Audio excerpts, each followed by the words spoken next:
Hello, what is up? I am back with Moon in the partner's third house. I don't know if this gets as much credit as it should, but y'all know I'm about to paint a picture for you.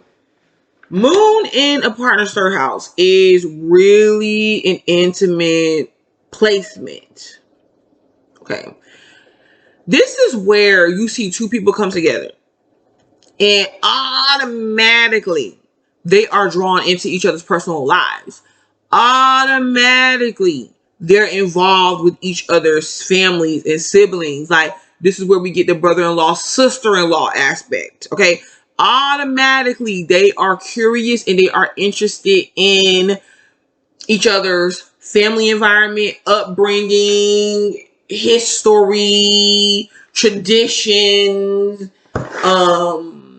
viewpoints in life. Automatically, this is something that they do not escape, and it gets deep for them because the moon is here. So their relationship and interaction, or the relationship and interaction between the moon and the third house person, can get pretty deep. Now, you can have that aspect to where maybe one person is looking to get deeper than the other person, or what the other person is ready for quicker. They want to jump into things about family and who you are and things of that nature. And the other person is kind of like, I don't think that we got that far yet. Like, why are you so curious about me? They can be curious about each other. I think that maybe the moon possibly can vocalize it more. Well, depending on what the moon sign is, because if you got moon in Gemini, this is great. Because it fits in the third house. So that particular moon placement is going to want to vocalize more about the interest in questioning the house person, right? So, with that being said, the moon in the third house synastry becomes very intimate, because what ends up happening is you can talk about. Oh, side note. The family of these two individuals gets into the relationship as well.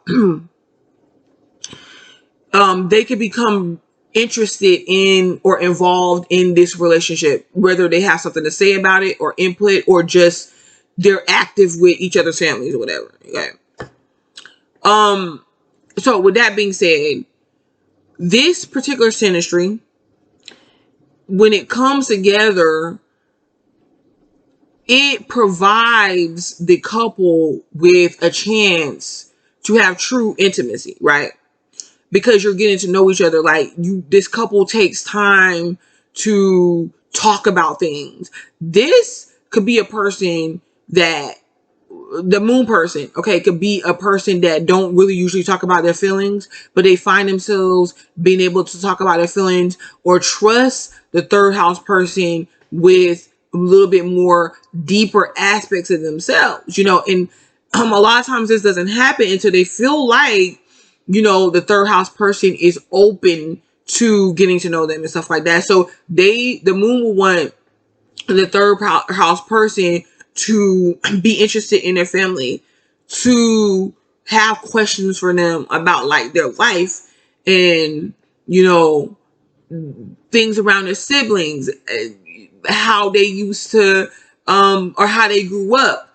What is their traditions? And they're going to want to form new traditions. Okay. So with this particular synastry, aspect, these two people could be a non-traditional couple because we're in the third house, or they build their own traditions. It's something about their family or their interaction or their relationship that could be non-traditional, or is it untraditional?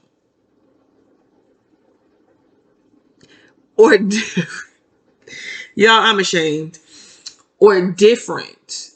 And they're both willing to invest in what that looks like, the security of that, to protect that. These two, because if you look at moon in the fourth house, I definitely talked about the fact that the moon in the fourth house does show a rather intuitive aspect between each other. But I don't think it's more intuitive than the moon in the third house. And this is because, okay, we're talking about the moon. We're talking about the third house of communication. They are able to read each other's feelings and each other's minds, okay? And they share secrets about what they would really think. They end up forming a very tight bond, and they get to know each other on a level to where certain things don't even have to be said, but they're in agreement or they're in understanding of each other. That's another good aspect or part of this particular synastry because of that level of understanding.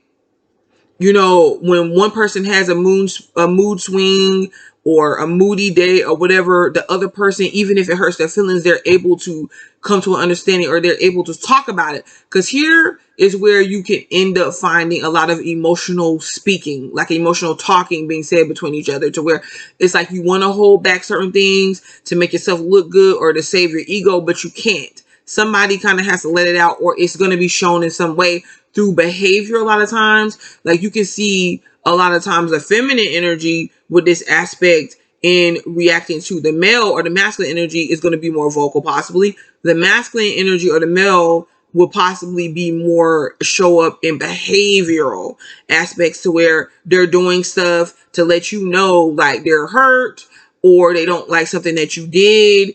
And you're going to be able to tell it's something about their feelings or their emotions that's off. But the intuitive aspect between these two are really, they're really keen on each other. Like they can pick up on the way that each other's feeling and the way that they're thinking. They have intuitive conversation. They're in sync most of the time. You know, they're like a team. Other people see them as a team. It's easy for other people to feel like they're the outsiders when dealing with them, like they're the third wheel or something like that. Now, it's in the third house of Gemini, so there can be this thing to where they have shared friends, and they can make sure others are included in conversation or whatever, and not want to leave other people out. They can want to do stuff as a team. They can want to dress alike. They can want to be a pair. They can want to advertise the fact that they're a pair. You know, they make a good team. If I can try to get a little bit more,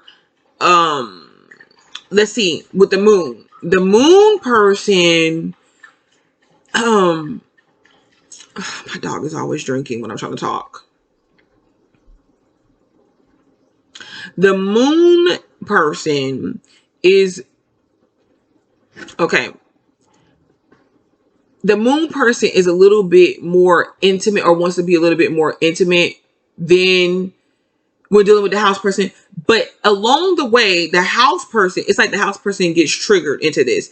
Along the way, the house person ends up wanting to open up to that aspect, or opening up to that aspect of the moon person and supporting them and what they have to say. You know, these two could be best friends. They have a level of friendship and understanding that keeps them going for a long period of time. They can get into beefs, they can get into altercations, but they can talk it out, especially if they're not acting in their ego. And, you know, it's easy for them to smooth over certain things. So that's why you have to be careful too, that when there are situations that's going down that maybe one of you guys don't like, or it's unacceptable, that you're being heard, like your voice is being heard. And the problems are being solved, you know.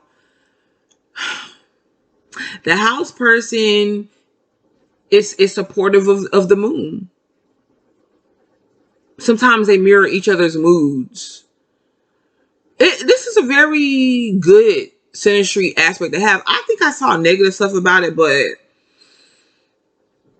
because this is the moon in someone's third house, and you're kind of like in your head about a lot of stuff, that being in your head about things and having a shallow way of looking at things, or a narrow way of looking at things, can hinder the relationship, the progress of the relationship. You can be overthinking things that may or may not be true, that you already feel like you have summed up, but you need to get the other person's insight. These two know, like I said, they know what each other are thinking. They do. And there's a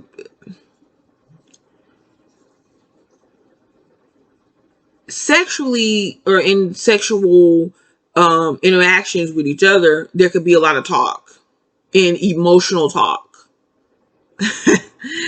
Right. You know, it gets steamy and dirty talk even with each other. Like once it goes there. This is one of the highest ones because the reason why it gets so placed in a low value when it comes sometimes to relationship Synastry is because most of the time in the past, in the old age, things were based mostly just on emotions alone. And whenever you're getting into the headspace of relationships and the thinking aspect and the mind and developing friendships, they call that just platonic. Like nothing can come out of that. You know?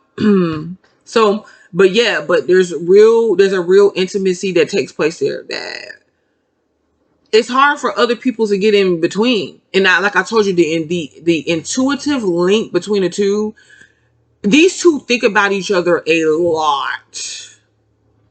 They can spend hours. They want to learn about each other. Like this is a very good Synastry to have. If you have this with someone, you're pretty lucky. It's a lot of ideas you share and you can come up with. Now I can keep going on and on and on and on and on and on and on, but I'm not. But I do want to thank you guys for viewing my video. And well, you definitely have to subscribe because you know I will be back and I will be returning because I always do. Okay.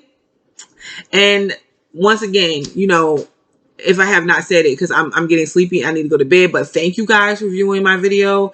Please like and subscribe to my channel and take care. All right. Much love to you guys.